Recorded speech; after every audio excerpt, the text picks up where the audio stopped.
Well, good evening, everyone.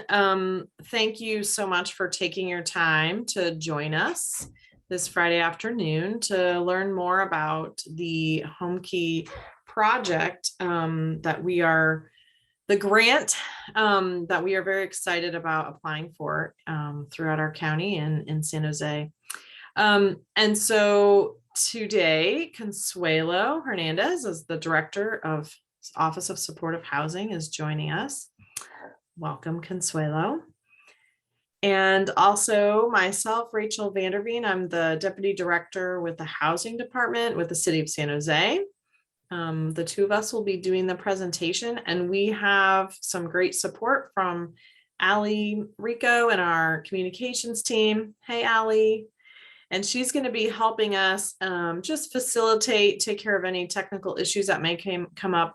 And she's also going to be helping manage the question and answer box. So she can take a look at it and just help feed us questions and just kind of organize responses. So throughout our night. So the way that we're going to be doing our webinar today is that we will be making a presentation and then we will be taking questions and answers at the end. If you think of a question and you'd like to have that question documented, you can just enter into the box at any time. And we will most likely just wait until the end to take all the questions at the same time.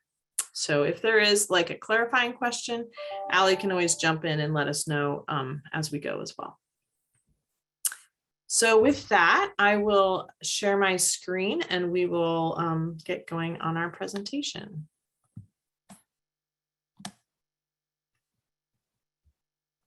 All right, I'm gonna try and put it in presentation mode. Okay, do you see the like multiple screens or just one picture? We can just see the slides. Okay, thank you. Thank you very much. All right. So I'm going to go ahead and turn it over to Consuelo to take the first couple of slides, and she's going to walk us through. Thank you, Rachel. Good late afternoon, early evening, everybody. Consuelo Hernandez, director with the Office of Supportive Housing. Next slide, please. We wanted to share with you the strategy around the Homekey funds. For those of you that have been following, last year the governor put together the Room Key program to help people stay in non-congregate sheltering in a way of protecting them from COVID. And what came out of that effort was Homekey Round 1. And what Homekey Round 1 allowed was for the conversion of motels and hotels into permanent housing and other different types of housing opportunities. Collectively, as a community, we submitted 4 applications, and those 4 applications were approved and the projects are in operation. And earlier this year, the governor announced as part of his May revise that additional Homekey funds would be available. And at that time, we all started to meet, come together, and really thought that this would be a great opportunity to think about what the gaps in our system are, how is this opportunity, how can we leverage it in terms of its consistency with our 2020-2025 community plan to end homelessness. And so we started to engage with different cities across the county, including the cities of Palo Alto, Santa Clara, Sunnyvale, San Jose, Mountain View, about different opportunities, and really had the leadership with the city staff and council to have study sessions, engage with the community, and really bring them along through this process, like we're doing with you all tonight. We have identified a range of housing opportunities. The Board of Supervisors and the San Jose City Council on the same day, it just happened, on Tuesday, will be considering reports around the Homekey Round 2. Next slide, please.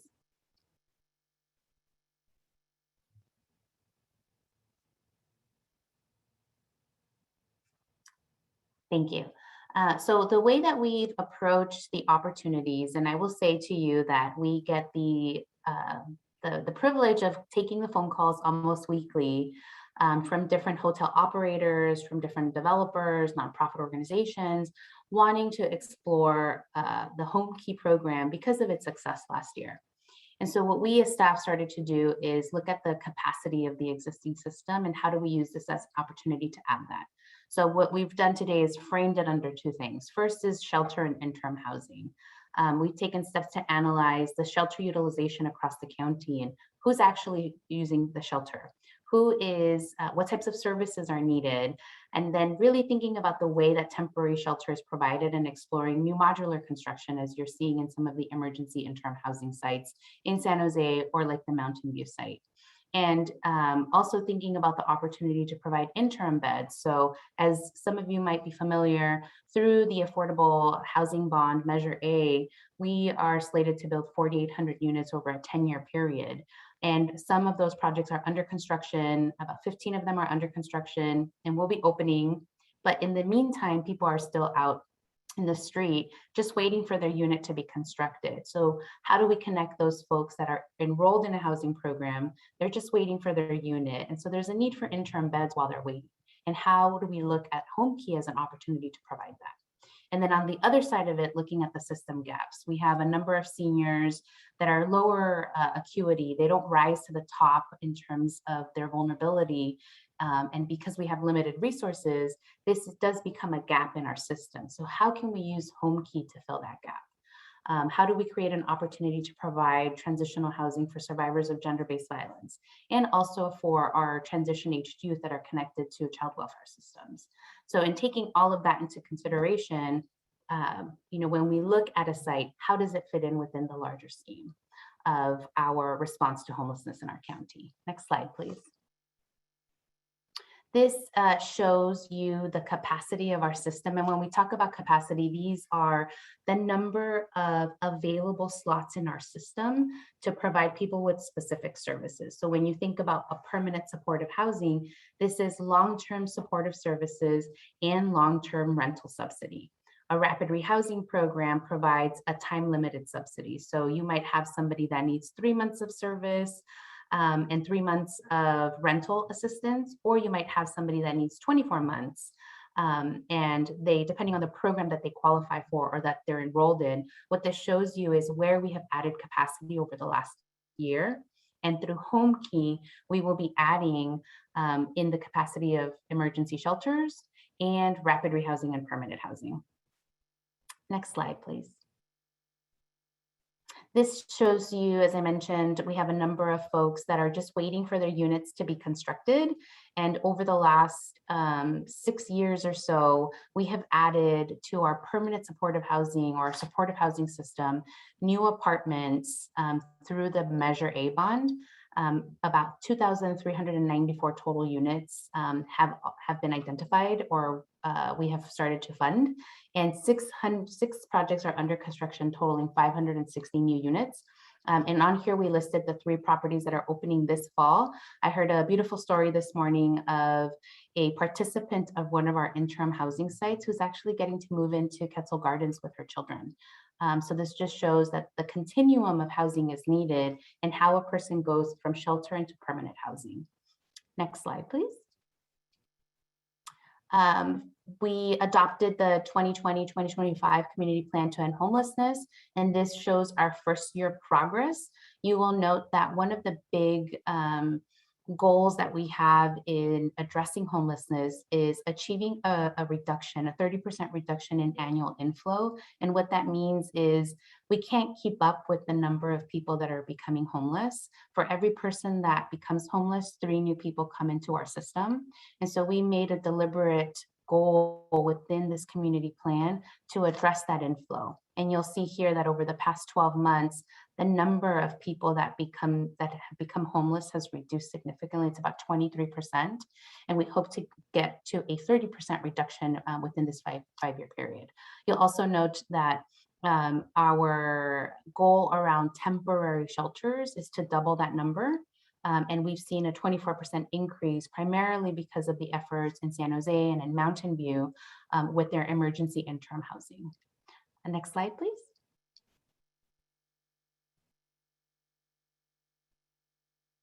And then I think I turn it over to you, Rachel. Yes. Okay, great. So, so what we wanted to do with all of that in mind is really think through across the county, what is our strategy for trying to secure Homekey dollars in Santa Clara County? And so what we did is worked with cities throughout the county. We worked with, as Consuelo said, motel owners who were interested. We had developers who were interested in partnering. In San Jose, we did a request for information where we said, all right, world, we need two things. We need one, we need motels.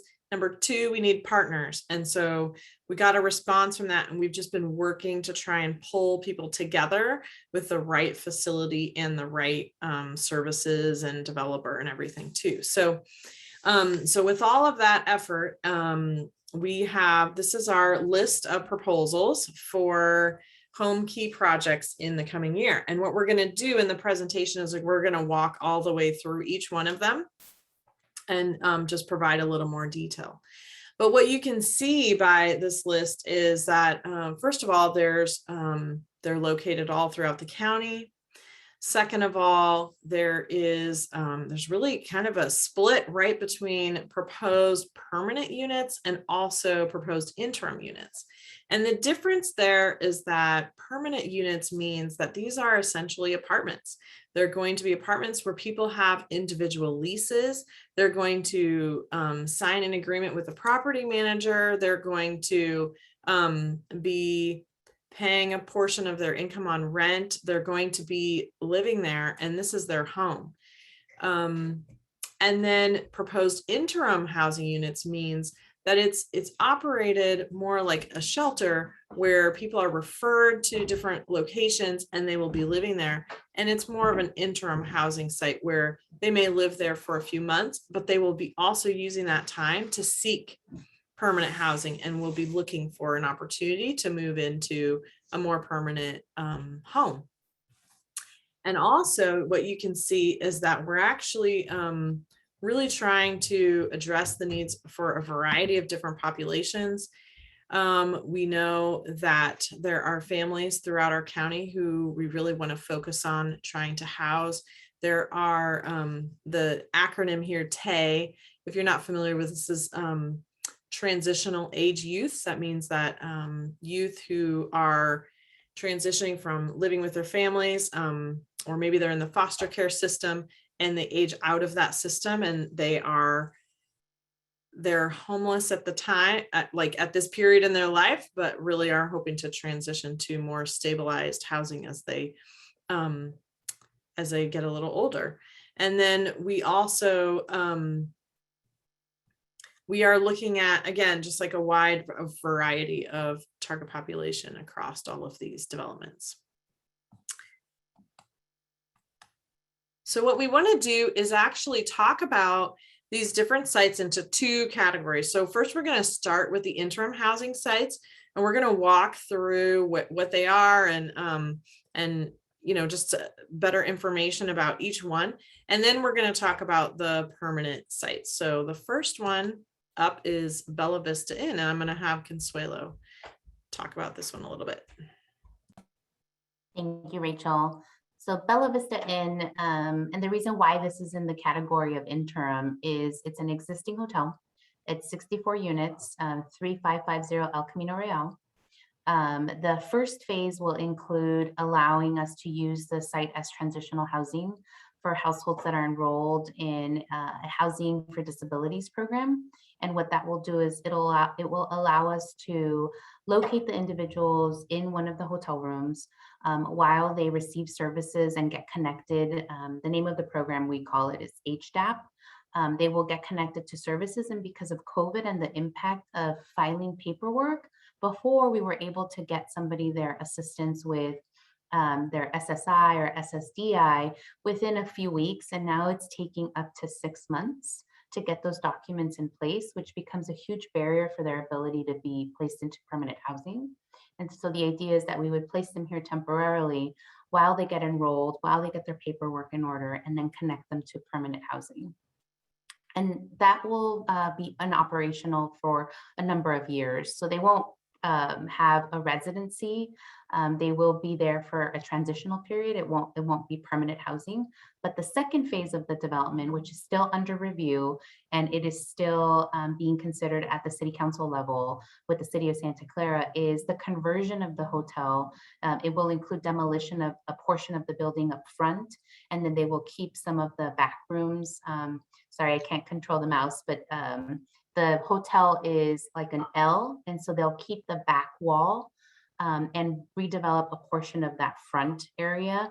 The remainder will be demolished. And at the end of the day, it would be 120 permanent, affordable, and supportive housing units. About a third of the units would be for supportive housing. The balance would be for affordable housing for families. All right. Thank you. All right, and next we have Palo Alto Emergency Interim Housing. Rachel, this is a partnership between Life Moves and the city of Palo Alto. On Monday, the city of Palo Alto held an item or discussed an item. They started with a study session. And during that study session, the city discussed the opportunity of Homekey and really wanting to have a project in Palo Alto. And so the city staff identified a piece of property that the city of Palo Alto owns. And the reason we don't have drawings for this is because there were some changes that came out of the city council meeting where they talked about one of the opportunities that Life Moves has shared with us is to stack units to create like 2 stories. And so the concept was signed off on Monday by the city of Palo Alto, but we need a little more time to have Life Moves actually redesign and do a little work there. But in the end, it would be 88 emergency interim housing units. And the address is 1237 North San Antonio Road. And we're happy to come back and share more details and working with the city of Palo Alto. The city of Palo Alto will be the co-applicant with Life Moves for this one. The site that I talked about before, the county and RCD are the partners in that development.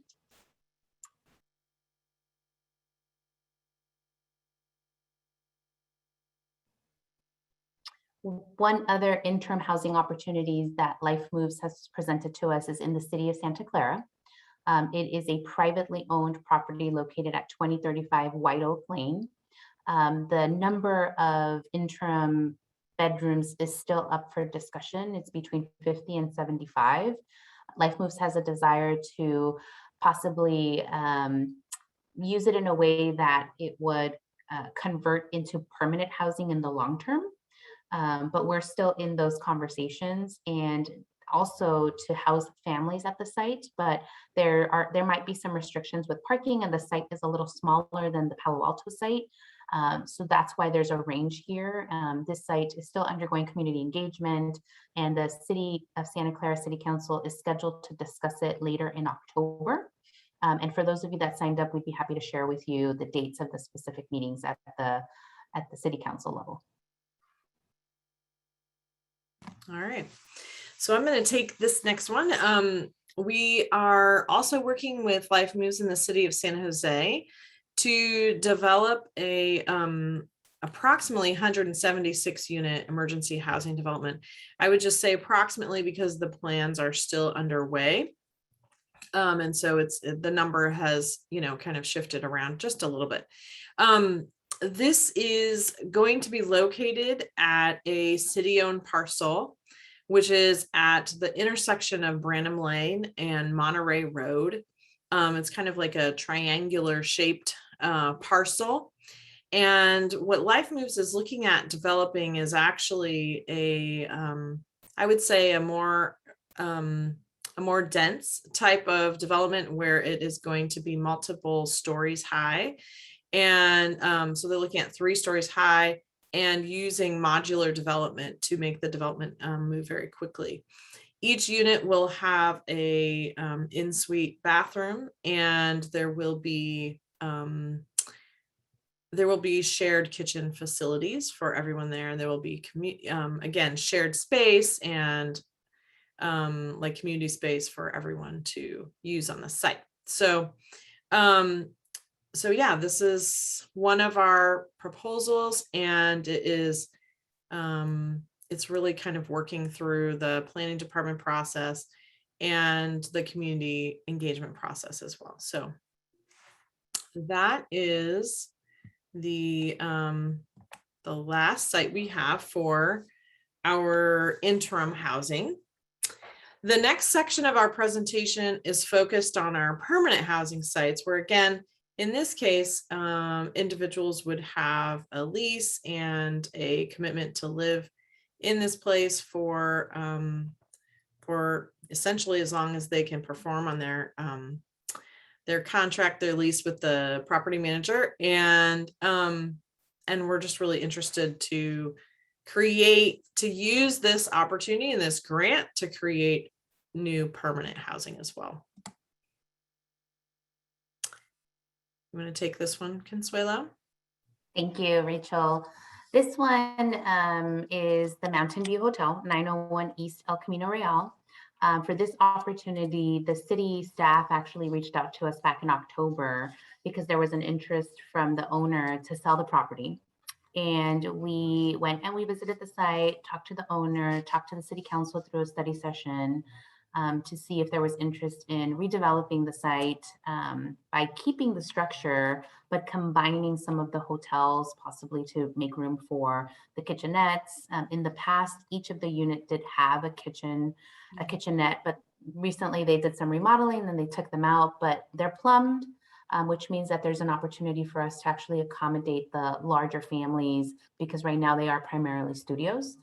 It's 66 units. I think there's 1 unit for a manager unit.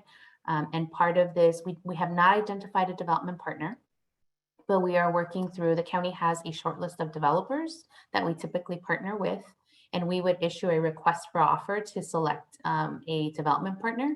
And they would go in and complete the assessment. We have started on our end to complete that, but really what we need is them to bring their architects on board so that they can determine the number of units that can be converted or combined so that we can accommodate larger families. And for us, larger families are like 2 bedrooms and 3 bedrooms. This has gone to city council a number of times. We've held 2 community meetings. I will share with you that there is 2 camps in the community, some that support it, some that don't. And we're trying to address those concerns from the community through our discussions with them. The board is scheduled to consider a notice of intent to acquire the site by the county on Tuesday at the board meeting. I forget the item number, but I can pop it in the chat. And there was one question that I answered in the chat about we need another motel in Mountain View. Definitely, if there's interest and in our coordination with the city council and city staff, if there is another opportunity, we want to get these applications in first and see how many will get funded, and then think about the next round. The governor's budget includes 2 rounds of funds, round 2 this year, and then next year, round 3. Mm-hmm. Great, thank you. All right, the Pacific Motor Inn. So this is a hotel that was brought to our team's attention through our request for information. This is a hotel that we are very interested in acquiring, and it's located in the downtown area. It's on 455 South 2nd Street. And this hotel will be the plan is to partner with Path Ventures, and Path Ventures will be the developer and will be also providing services to the residents at the Pacific Motor Inn. This is 72 units, and it also includes, I can just kind of show with my mouse here, there's some community space right here in this area. There's also some community space up on this level above here. This was actually part of a more recent remodel, was the addition of some space on this 2nd level. So we're just, we're interested in having the facility be able to also accommodate space for residents to meet with service providers and to have room for that type of activity. So that's included within the site. So our next one is the Arena Hotel. This hotel is located on the Alameda, And again, this was brought to our attention by the hotel owner. And we are interested in purchasing this hotel. We have actually the Urban Housing Communities developer identified this hotel and brought us kind of, like a package saying, we would like to be the developer and we found this hotel. So we're working with them very closely. They have identified Home First as a service provider for the site. So they're working through what the level of service will look like and how they want to manage the services that will be provided at this site. This is 89 units and it is, like I said, it's located on the Alameda. The next hotel that we are looking at is the Pavilion Inn. And for this hotel, we're actually very interested in partnering with the Housing Authority, Santa Clara County Housing Authority. And they are looking at working with a developer partner too, which is still being negotiated. And we're looking at working with the Bill Wilson Center to provide services for this specific site. So in the chat, I know Sparky, who's with Bill Wilson, has been adding some information, which I appreciate. So Sparky, I'm glad you're on the line, and I apologize for not being clear about some of these items. But one of the things that we still need to kind of work through is just if this is going to be permanent versus interim housing. And so we put it in our permanent category here, but there's a little bit just to the definitions that we need to work out. So we will work through that. But again, the target population is our transitional aged youth. So that's the target population for this site. There's 61 units at this hotel. There would definitely we would want to take a look at the hotel and determine if any of those units need to be turned into a little more community space or something like that. And it's located on at 1280 North 4th Street. And we're just really excited about creating an opportunity for this specific target population. We have been looking very hard across the city for trying to find the right site for this population, and we feel really excited about this specific opportunity. We feel like it will be a good fit for what we need in order to meet the needs of this specific group that we would like to find a home for. We also are looking at the Residence Inn. And again, in this case, we are partnering with Santa Clara County Housing Authority. They are also working to identify a developer partner. They're in negotiations right now, but I think we're really getting close to nailing all of that down. This is a 150 unit hotel. And what's really interesting about this hotel is that all of the units have kitchens. So it's a really unique opportunity for us to be able to serve families. It's important for families to be able to have the ability to prepare meals within their units. So we're just really excited that this site has worked out. And so we really have two main target populations for this site. One of them, as I mentioned, is families. And the second that we would like to see if we can figure out is to target some of the units for survivors of gender-based violence. So again, we're working through the details to find the right partners for that. But we really think that this is a great opportunity. The other thing that's interesting about this hotel, generally with hotels, what you find is a studio layout for the majority of the units. In this case, at the Residence Inn, there are some units that actually have 1 bedrooms, and there's 24 units that have 2 bedrooms, that the units are already designed that way, which we think is really valuable, again, for our families. So we're also looking at options for this site to see if we could take a few of the studios and see if we can turn them into multiple bedrooms as well. So the overall unit count may change from 150 units. That's what it is now. But after we kind of work through thinking about the layout of the units, that number may come down just because we're interested in making the space work well for our families. All right, so that is kind of our walkthrough of all the sites. And then we wanted to just highlight a few of the Homekey program details that are important to understand as we apply for this grant, just to further inform the community about how this program works. So some of the specific requirements and regulations related to this program can be found within the state law. There's a great website, actually, if you're interested in it. The Homekey program website is very readable and understandable. So I would just encourage anyone to take a look at it. There are some exemptions within the regulation that were written for Homekey. So if you receive award, and I want to make that clear, there is a certain amount of money for our region in the Bay Area, which is actually the large Bay Area region, which includes Oakland, San Francisco, San Jose, and everything in between. We have approximately $200 million available for our region.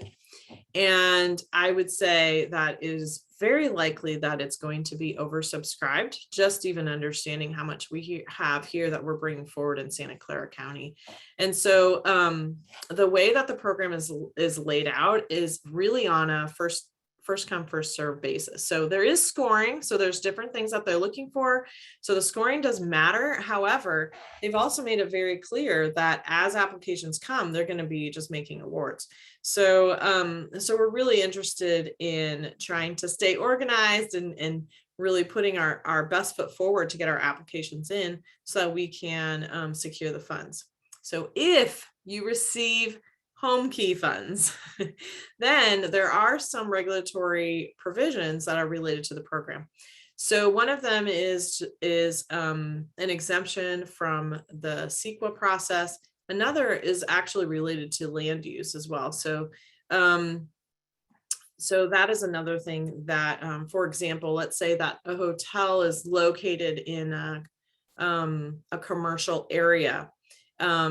The Homekey program will allow you to convert it to a residential use for this when you receive this grant funds. So there are definitely some interesting exemptions that are included in the legislation that allow this program to move forward. There are several documents needed for the application. And so we're going to be working with all of the teams, everyone involved in this. We have developers, we have cities, we have service providers. Everyone really has to come together and put together a really solid application. And there's several pieces that need to be included in order to be considered for the application. So those are all important. And then we have, that really wraps up our presentation. So Consuelo and I are available to answer questions. I know that they've been flowing in, and I think Allie can help us stay organized. I can probably stop sharing my screen now, but if we need to pull up a slide and go back and reference something, we're more than happy to do that as we go, so that we can bring back anything we need to reference. So with that, I think I will have Allie help us organize the questions that have come through. Yeah. So quite a few people have asked a version of the question of what kind of on-site services will be provided at each of these sites, including security, homeless services, what types of services are going to be provided? Rachel, do you want me to start? So one of the other things that we didn't mention is within the Homekey regulations, they have different categories of project types. And you can apply for either 100% of the project being like a 100% permanent supportive housing, or you can apply to have some of the units be for those that are at risk of homelessness. So it really provides a range of housing types. And with that said, it's not all of the units in any particular, on the permanent side, not all of the units will be permanent supportive housing. Some of them will be. Those that are permanent supportive housing, we will be providing the supportive services through the county in the same way that we do for our other integrated projects, where a set aside of those units are for our chronically homeless individuals and families. They get referred from our community queue, and we provide the services. The other units